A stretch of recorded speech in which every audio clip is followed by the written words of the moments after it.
రోజుకు 3 కోట్లు, నెలకు 100 కోట్ల మీదనే ఉంటది తిరుపతి ఎంకన్న ఆమ్దాని. ఏ రోజుకు ఆ రోజు గల్లెలు దుల్పుడు లెక్కబెట్టుడు నడుస్తుంది. ఇక కడమ గుళ్ళ కాడ బ్రహ్మోత్సవాలు జాతరలు అయినప్పుడు నెలకోపారి 15 రోజులకోపారి హుండీలు తెరిచి పైకమెంచుతారు. మా అంటే 1-2 రోజులలో లెక్కబెట్టుడు అయిపోతుంది. కానీ గిడంత అల్కగా కాదుల్లో. కింద 7 మీద 3 10 మంది కలిసి ఎత్తుతున్నారు. ఇప్పుడు ఇంకోటి రప్ప ఎక్కిస్తూనే ఉన్నారు బండిలకు. ఇంతకు ఇవేంటి అనుకుంటురు? మేడారం గల్లపెట్టెలు. జాతర ఒడిసింది కాబట్టి ఆర్టీసీ కార్గోల హన్మకొండల టీటీడీ కళ్యాణ మండపానికి తీసుకొచ్చిండ్రు. మొత్తానికి మొత్తం బేస్తారం నాడు తాళాలు తీసి పెట్టెలు దులిపి పైసలు లెక్క పెడతారన్నట్టు. ఈ లెక్కింపు సుమారు వారం రోజుల వరకు కొనసాగుతుంది.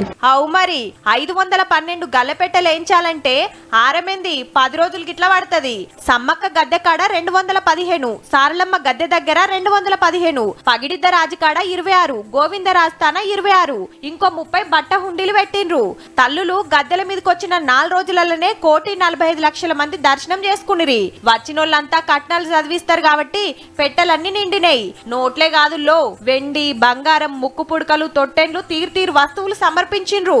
2 ఏళ్ల కిందట జాతర అయినాడు 11.5 కోట్లు వచ్చినాయి. ఈ తాపకెంత వస్తుందో చూడాలి. సమ్మక్క పూజారులు 5 ఉన్నారు, సారలమ్మ పూజారులు 6 ఉన్నారు, గోవిందరాజ పూజారులు 1, పడిద్దరాజు పూజారులు 1. వీరికి ఆ వాటాను 1/3 చొప్పున వాళ్ళ షేరుని బట్టి వారి అమ్మవారికి వచ్చినటువంటి ఆదాయాన్ని బట్టి పంచి ఇవ్వడం జరుగుతుంది. ఈ ముచ్చట ఇట్లుంటే రేపు మేడారంలా తిరుగువారం పండుగ అవుతుంది.